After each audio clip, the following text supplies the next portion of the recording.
아멘. 예, 함께 인사 나눕시다. 예수님 이름으로 사랑합니다. 예수님 이름으로 축복합니다. 예수님 이름으로 사랑합니다. 예수님 이름으로 축복합니다.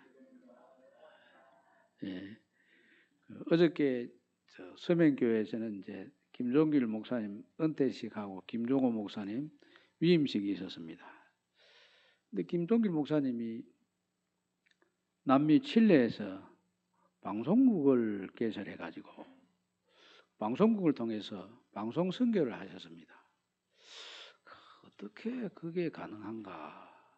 아무리 생각해도 뭐 요즘 팟캐스트나 이런 정도도 아니고 그 모르는 나라에 가서 방송국을 세워가지고 방송국을 통해서 선교를 했다 하는 것은 참 놀라운 일이었습니다. 그게 어떻게 그리 됐나 나는 항상 생각할 때마다 이거 참 어떤 이런 그 놀라운 일이 있나 생각했는데 이 목사님께서 그게 다 하나님의 은혜다 이렇게 말씀하시고 또 그곳에서 방송 선교뿐 아니라 칠레에서 이 집중적으로 이 선교에 헌신을 하셨습니다. 이제 한국에 계시다가 뭐 개척교회 하다가 그 어려움이 있어가지고 칠레에 넘어가셨는데 칠레 가니까 아는 사람도 없고 그냥 뭐 성경 보고 말씀 전하고 전도하고 뭐 선교하고 거기만 집중하다 보니까 뭐 다른 목사님들은 남미에서 주일날 예배 한번 드리면 별로 할 일이 없으니까 골프채 들고 골프장에 가고 이러는데 일절 골프도 안 하고 운동도 안 하고 딱 전도하고 설교하고 선교하고 또 가르치는 이 일만 생각했더니 하나님께서 복을 주셔가지고 신학교도 개설하게 하셔서 그래서 신학교를 통해서 그 목회자들을 양성하고 또 방송국도 개국을 하게 하셔서 곳곳에서 오는 그 분들이 다 방송국에 오셔가지고 설교를 하면서 선교를 하시고 이렇게 해서 참 하나님께서 큰 은혜를 주셨다고 이렇게 말씀하셨는데 우리 교회에 오셔가지고 좀 그 온 세계를 그 대상으로 활동하던 그 좋은 것들을 좀 나눠주셨으면 좋지 않겠나 생각했는데 해운대 교회 가신다네요. 그래서 좀 아깝게 됐습니다. 근데 그 후임으로 오신 또 김종호 목사님은 이 대신동에 쭉 사셨는데 그 전에 우리가 저기 골목 안에 교회를 하고 있을 때 목사님 교회 어디 있습니까? 내가 새벽 기도 하려고 찾아봐도 아무리 찾아도 없더라고요.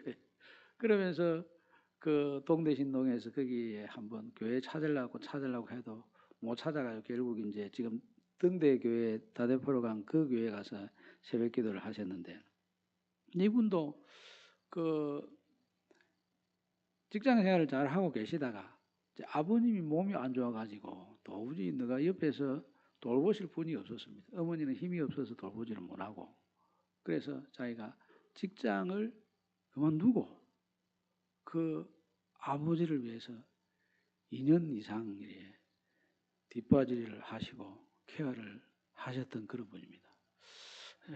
참 대단하다 늘 그런 생각했습니다.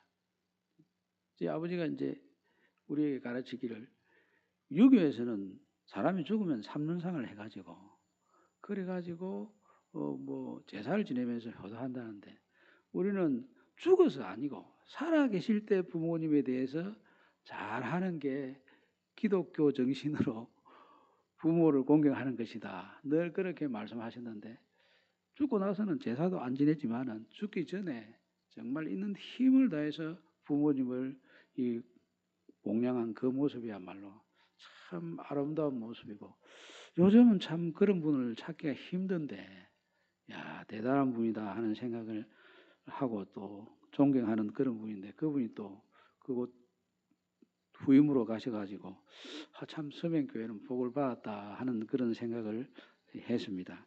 근데 그분 둘 다가 지금 여기 베드로가 말하는 이 신적인 신의 성품을 가지고 있는 그런 분들이다 이런 생각을 했습니다.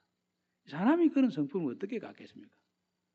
예수 믿고 예수님께서 예수님의 성품을 우리에게 넣어주시고 그 성품이 계속 어려운 일을 통해서 다듬어 가도록 말씀으로 성령으로 역사해 주셨기 때문에 그런 성품이 생긴 겁니다. 사람이 도 닦는다고 해가지고 그 도가 터가지고 그런 성품이 생긴 게 아닙니다.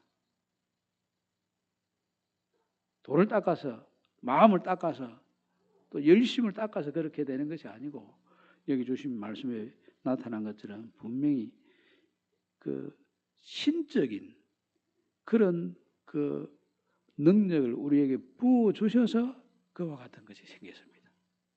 여기 신기한 능력으로 이렇게 되는데 신기하다고 하는 거는 신기하다고 하면 좀 야, 참 대단하다, 놀랍다 이런 뜻인데 여기 신기하다는 뜻은 신적인 신으로부터 하나님으로부터 받은 능력에 의해서 바로 이와 같은 믿음이 주어졌다. 이와 같은 성품들도 그 믿음 위에서 세워졌다. 이렇게 할 수 있습니다. 그래서 우리가 하나님 나라에 넉넉히 들어가기 위해서는 하나님을 만날 수 있도록 준비가 돼야 될 거 아닙니까? 하나님을 만나러 가는데 아무 준비도 없이 그냥 하나님을 만날 수가 있습니까? 우리가 일을 맡아도 그 일을 할 수 있도록 먼저 훈련을 하고 그 일을 할 수 있는 기술을 습득해도 실습을 시켜가지고 훈련이 충분히 돼서 맡겨도 되겠다 할 때 일을 맡깁니다. 세상에 있는 일 하나 맡는 것도 이런데 하나님을 만나는 이 놀라운 일도 이 세상에 있을 동안에 잘 준비를 해야 됩니다.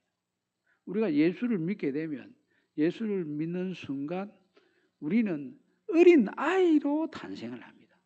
거듭나지만 성인이 돼가 무언가를 할 수 있는 그런 수준에 이런 것이 아니고 우리가 예수를 믿고 거듭난 사람, 새 사람이 되면 이제 세상 사람이 아니라 하나님 나라의 시민권을 가지고 있는 새로운 사람으로 태어나기 시작한 것입니다.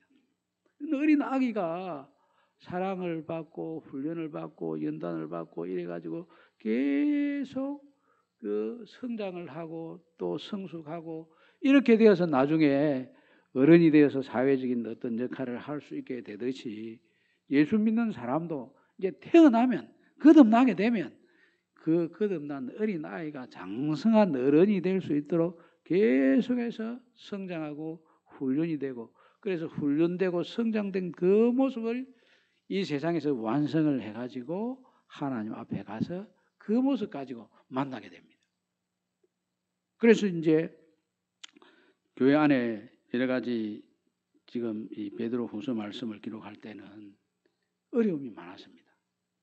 바가트로는 네로 황제의 박해가 아주 심했고 네로 황제가 성도들을 잡아가서 사자밥이 되게 하고 불에 태워 죽이고 이런 일을 계속하니까 교회 안에 그것 때문에 혼란이 생겼습니다. 야, 이거 어떻게 대처해야 되나? 위기가 오면 혼란이 생길 가능성이 있지 않습니까?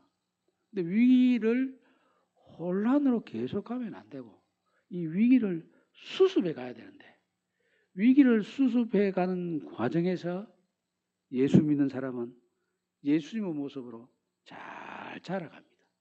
성장을 해갑니다. 그래서 어려운 일이 생긴다, 위기가 있다, 그걸 통해서 어마어마하게 하나님의 사람으로 잘 배우고 트레이닝을 하는 것이 우리 성도들입니다. 이제 사람이 아주 성숙한 사람들을 보면 어려운 일을 많이 겪은 사람들이 성숙한 사람들이 많습니다. 또 어려운 일을 겪었는데 그 어려움 때문에 삐뚤어진 사람도 많습니다. 어려운 일이 그 마음에 큰 옹이가 생겨가지고 그 옹이가 계속 자라고 있어서 그 옹이를 끄집어내지 못해서 어려운 일이 생기면 그것 때문에 수습하지 못한 그 아픔이 평생 동안 자신도 괴롭히고 주변 사람도 괴롭히는 사람들도 많이 있습니다. 그런데 예수 믿는 사람은 예수님이 정말 그를 사랑하시고 그를 신기한 능력으로, 신적인 능력으로 불러주신 그분들은 그 속에 신적인 에너지가 담겨 있기 때문에 위기에 대해서 반응하는 것이 그 신적인 능력이 서서히 드러나도록, 더 아름답고 복된 모습으로 드러나도록 이렇게 작동을 합니다. 제일 먼저 나타나는 것이 여기 말씀해 보면 믿음이 나타나는데, 이 믿음이 나타나고 또 새 생명으로 태어나게 되면 그 새 생명으로 태어난 사람은 계속 예수님을 보고 배우고 성장해야 됩니다. 그렇게 자라갑니다. 우리가 예수를 믿기 전에는 우리 삶의 목적이나 목표나 이런 것 속에 예수님이 보이지 않습니다. 근데 거듭나게 되면 세상은 안 보이고 예수님이 다 보입니다. 그래서 예수님이 무슨 일을 당해도 어떤 환경 속에서도 예수님이 보입니다. 이게 예수 믿는 사람은 힘이고 능력이고 지혜고 복입니다. 예수님이 계신 곳은 그 어디나 천국이라. 그렇기 때문에 거듭난 사람은, 예수를 믿고 새로운 사람이 된 사람은 예수님이 보이고 예수님과 교제하면서 계속 예수님을 알게 됩니다. 그래서 예수님을 더 잘 알고 더 잘 알아가고 더 잘 알아가면서 믿음도 잘하고 소망도 잘하고 사랑도 잘하고 모든 것이 예수님 바라보면서 성장하는 것이 우리 성도들입니다. 이게 하나님께서 우리에게 주신 신적인 축복입니다. 신의 축복은, 하나님의 축복은 바로 이것입니다. 예수님 바라보는 것이고 예수님 닮아가는 것이고 그 예수님 따라가는 것이 우리 믿는 사람들의 하늘에서 내려온 보배로운 축복입니다. 그래서 예수를 믿는 사람은 죽어도 성도 죽으면 복된 것이라. 육신이 죽어도 그 육신의 죽음을 통해서 예수님을 더 닮아가기 때문에 복된 것이다 이렇게 합니다. 그리고 우리의 그 믿음에 대해서 이것은 보배로운 믿음이다. 보배로운 믿음이 보배다 이렇게 이야기합니다. 이 믿음이 어떤 것이냐 하면 믿음은 바라는 것들의 실상이요 보지 못하는 것들의 증거니. 지난주에 우리가 보았습니다. 이 믿음으로 모든 세계가 하나님의 말씀으로 지어진 줄을 알게 된다는 겁니다. 세상의 근본을 알고 내 자신이 누군지를 아는 것이야말로 우리가 무엇을 바라보고 살아야 될지 하는 것을 알게 된 이후부터 알게 됩니다. 하나님을 만나고 나서부터, 하나님을 믿고부터, 예수님을 믿고부터 세상을 알게 되고 천지 만물이 어떠한 것인가 하는 것을 알게 되고 내 자신을 알게 되고 내 이웃을 알게 됩니다. 하나님을 만나지 못하고 하나님을 믿음의 대상으로 보지 못하면 내가 누군지도 모르고 나와 관계 있는 주변에 있는 사람들도 어떤 사람인지 알 수 없고 세상이 어떤 세상인지도 알지 못합니다. 하나님과 관계가 되어 있지 않고 하나님과 관계가 무너져 있으면 하나님을 믿지 않는데 알면 뭘 어떻게 한단 말입니까? 하나님을 모르는데 그 알아봐야 그 무슨 소용이 있습니까? 하나님을 무시하고 하나님을 욕하고 하나님과 적대적인 관계 속에 있는 사람이 무슨 일을 한들 그게 무슨 의미를 가질 수 있냐 말입니다. 그렇기 때문에 하나님을 믿는 것이야말로 정말 중요한 기초요 토대입니다. 하나님을 봐야 내가 보입니다. 하나님을 봐야 내 일이 보이고 하나님을 만나 봐야 그 하나님을 통해서 주변의 이웃이 누구인지를 이제 볼 수 있게 됩니다. 하나님을 보지 못하고 하나님을 알지 못하고 하나님을 만나지 못하고 교육도 무너지고 가정도 무너지고 사회도 무너지고 다 무너집니다. 겉으로는 서 있는 것처럼 보이지만은 이거는 사상 누각에 불과합니다. 모래 위에 집을 지은 것과 똑같습니다. 예수님 말씀처럼. 그렇기 때문에 믿음 위에 반석 위에 집을 짓는 것은 정말 우리 눈에 보이지 않지만 믿음의 대상이 되신 우리 하나님을 믿고 우리 예수님을 믿고 따라가는 것이야말로 우리 인생의 제일 첫 번째 토대가 됩니다. 이걸 가지고 믿음을 가지고 예배를 드리고 이 믿음을 가지고 생활을 해나가면 하나님과 동행하면서 세상살이에도 예수 그리스도의 그 사랑을 전파할 수 있고 또 이 믿음을 가지고 있으면 하나님을 기쁘시게 합니다. 그러면 하나님을 기쁘시게 하면 그 하나님의 기쁨이 어디로 갑니까? 기뻐하신 하나님 그 기쁨과 웃음이 우리에게로 다가옵니다. 우리에게 부어집니다. 그러면 하늘에 있는 그 보배로운 모든 것들이 우리 심령에, 우리 가정에, 우리 생활에, 우리 관계 위에 쏟아져 부어지게 되면 바로 그 모습 속에 천국이 나타나는 거 아닙니까? 그래서 우리 하나님을 만나고 하나님을 통해서 오는 모든 것들은 정말 세상이 줄 수 없는 큰 평화를 주고 하늘의 그 영광이 우리 속에 늘 밝음을 부어줍니다. 그리고 믿음만 가지고 이 성품 모든 것이 결정되는 것이 아니고 사람이 이 가지각색 속성을 가지고 있지 않습니까? 사회생활을 하다 보면 사랑도 있어야 되고 또 능력도 있어야 되고 또 덕도 있어야 되고 뭐 여러 가지가 필요한 것처럼 우리가 딱 한 가지만 가지고 이렇습니다 하고 이야기할 수 없습니다. 그 믿음 위에 무엇이 필요하다고 이 베드로가 이야기하냐 하면은 덕이 있어야 된다. 덕이. 믿음 위에 덕을 세워야 된다. 이 덕이란 말이 참 우리말로 이 덕이라고 표현되어 있는데 이 우리말로는 참 표현이 잘 안 되는 그런 말씀입니다. 그래서 이제 그 뭐 우리가 한글로는 표현이 안 되기 때문에 그냥 덕으로 이렇게 표현했지만 이게 너무 어려워가지고 저도 뭐 어떻게 해석해야 될지 몰라가지고 하는 수 없이 이제 그 세상 학문을 한번 좀 공부를 해봤습니다. 그러니까 이게 이제 아리스토텔레스라는 철학자가 있는데 좀 어려운 말을 해서 죄송합니다. 그분이 쓴 책 중에 니코마코스 윤리학이라는 게 있는데 거기에 보면 이제 덕에 대한 것이 나타나 있습니다. 덕을 갖다가 거기서 이제 뭐 헬라어로 말하면 아레테라 이렇게 하는데 아레테는 이제 덕이라고 그 해석을 하기보다는 탁월함이다. 이렇게 해서 탁월함, 뛰어남, 우수함. 사람을 행복하는 것이 하는 것이 무엇이냐? 사람을 행복하게 하는 것은 좋은 것이 사람을 행복하게 만든다.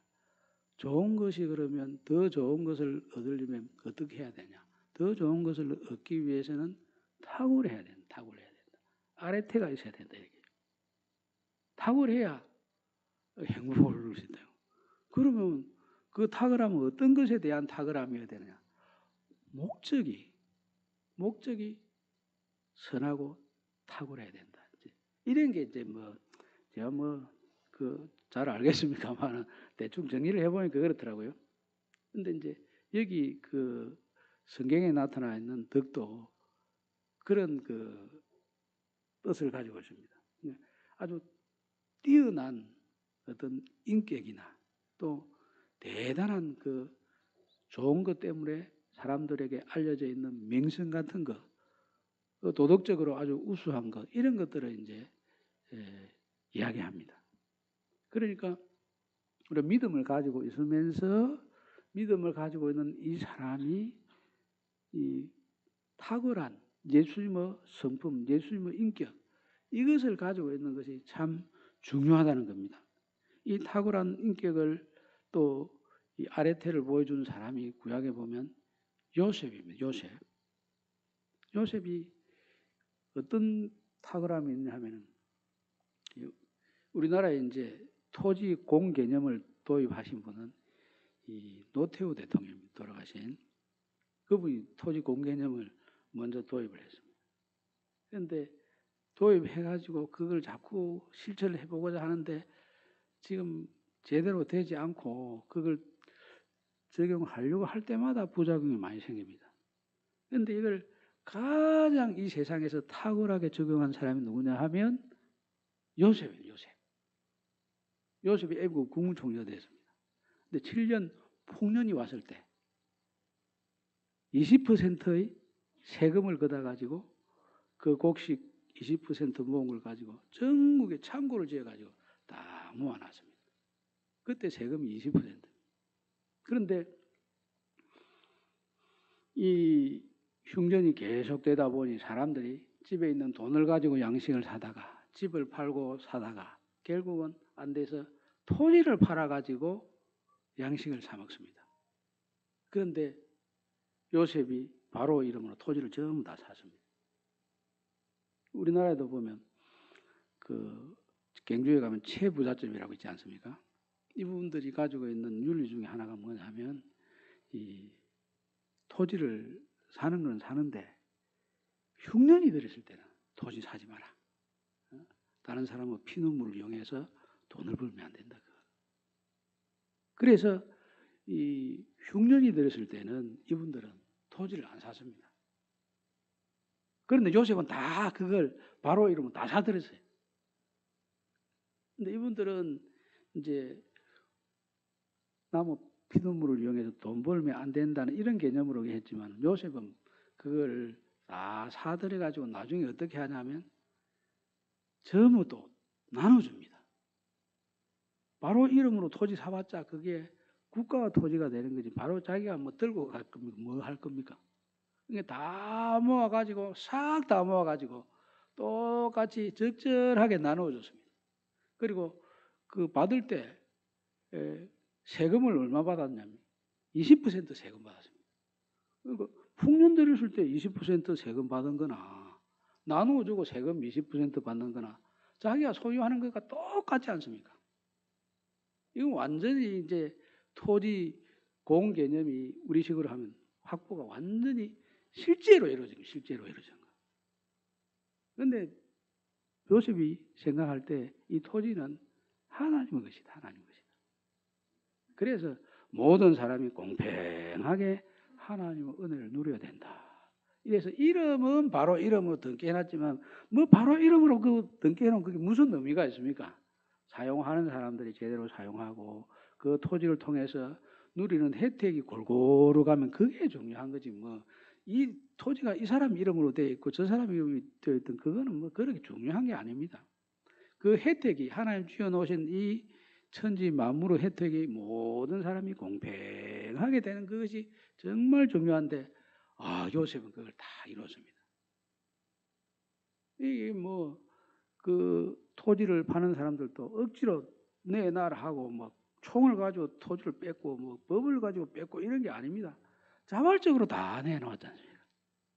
자발적으로 내놓은 거 사가지고 싹 정리를 했고 우리나라는 지금 사유재산 제도가 지금 이렇게 완전히 정착되어 있는데 국가에서 법을 가지고 강제로 하는 것도 있을 수도 없는 거고 지금 토지 공개념 개념은 서 있지만은 실천하려면 전부 실패할 수밖에 없습니다. 왜냐하면 자발적으로 토지를 내야 되는데 토지가 공평하게 전부 재산이 공평하게 모을 수가 없지 않습니까? 그게 안 되니까 뭐 무슨 수를 써도 실패할 수밖에 없는 거죠. 근데 그걸 뭐 우리가 이승만 대통령이 우리나라에 처음 이 농지 계획한 것이 거의 큰 업적이다 하지만은 그거 진짜 오리지널 그 모습은 이 요셉의 모습 속에 있습니다. 근데 이 탁월함이 어디에서 나왔겠습니까? 하나님을 경외하는 데서 나왔습니다. 하나님께서 주신 지혜에서 나온 거예요. 그리고 성경을 그냥 우리 믿음의 도리로도 우리 성경 말씀을 봐야 되겠지만 성경 말씀을 쭉 참고해 보면 이 세상을 살아가는 지혜도 상당히 많이 나옵니다. 하나님께서 그걸 주십니다. 근데 그걸 믿음을 가지고 그걸 잘 활용하면 선교가 되지 않아요. 선교가. 믿음을 가지고 있는 요셉이 그렇게 모든 활동을 다 해놨더니 요셉의 이름이 널리 알려진 것보다 더 이상으로 하나님의 이름이 알려진 거 아닙니까? 다니엘도 마찬가지 아닙니까? 다니엘도 하나님께서 꿈을 해몽해 주는 것, 지혜를 주시는 것, 그리고 지식을 주시는 이 탁월함을 다니엘에게 주었더니 그 다니엘이 가지고 있는 믿음 위에 이 덕이 하나님의 선교로 이어졌거든요. 그래서 우리 믿는 사람들이 탁월할 필요가 있습니다. 왜냐하면 그 분야에 하나님 주신 탁월함을 가지고 선교하는데, 전도하는데 쓰임을 받을 수 있기 때문에 하나님 주신 탁월함이 필요하다. 성품도 그렇고. 그래서 이제 우리는 이 탁월함을 두 가지로 봅니다. 하나는 다른 사람들을 이렇게 잘 품어주는 것. 어려운 일을 겪고 있는 사람들을 하나님의 사랑으로 잘 품어주는 것. 이거 덕입니다. 남의 허물을 덜쳐내지 않고 숨겨주는 것. 이거 덕입니다. 그리고 이게 사람을 받아주는 것도 덕이지만 또 우리 속에 있는 것을 하나님의 사랑으로 나누어주는 것도 덕입니다. 그 들어오는 것도 덕이고 나가는 것도 덕입니다. 돈을 버는 때도 덕을 세우며 돈을 벌어야 되고 번 돈을 사용하는 것도 덕을 세우면서 사용하는 것. 이게 말세에 어려움이 있을 때 영적 혼란이 있을 때 예수님의 모습을 바로 보여주는 것입니다. 주는 것이 받는 것보다 복되도다. 이걸 보게 되면 그걸 본 사람들은 예수님을 닮아야 되겠구나. 내 예수님 따라가야 되겠구나. 예수님은 저런 분이구나. 그걸 보게 됩니다. 요셉을 보고 사람들이 무슨 생각을 했겠습니까? 저 사람이 섬기는 신이 어떤 신이냐? 다니엘을 보고 저 사람이 어떻게 저렇게 지혜롭고 총명하고 모든 사람이 헐모할 만한 그런 좋은 모습을 어떻게 해서 가지게 됐나? 그 하나님 섬기는 데서 나오는 것이다. 그래서 우리 믿는 사람들이 믿음 위에 덕을 세우는 것이 중요하다. 이렇게 베드로도 역시 이야기를 했습니다. 그리고 이 믿음의 덕을 세우고 그 위에 지식을 세워야 된다. 지식을. 자꾸 하나님을 알아가고 예수님을 알아가면 알아갈수록 믿음이 깊이가 있어집니다. 덕을 세우고 간용을 베풀고 나눔을 가지돼도 이게 지식이 없으면 하나님과 교제하는 가운데서 나오는 하나님을 아는 힘이 점점 자라가지 않으면 우리가 감동할 수 있는 폭이 점점 쪼그라듭니다. 우리 사람은 마음이 큰 것 같지만 넓은 것 같지만 이게 참 우리 역사를 들여다보면 사색 당파 싸움 맨날 하지 않습니까? 전쟁통에. 왜 그 사색 당파 싸움 하겠습니까? 전쟁통에 다 힘을 모아야 되는데 힘을 못 모으고 왜 싸움판을 벌였겠습니까? 속이 장종짓만 하니까 생긴 거예요.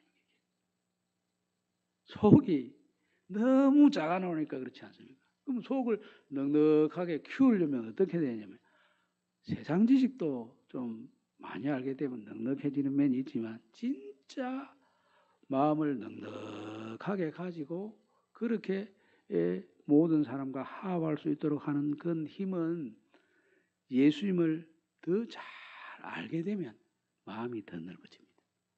하나님을 더 깊이 알게 되면 마음이 넓어집니다. 그리고 하나님을 알고 하나님을 깊이 알게 될 때 우리에게 또 필요한 게 뭐냐면 참 공부하고 배우는 것도 중요하지만 경건이 중요하다고 하는 겁니다. 경건이라고 하는 것은 예배하고 기도하는 것을 이야기합니다. 그래서 하나님을 자꾸 만나서 예배하는 이것이 우리의 영적 습관으로 자제해야 해요.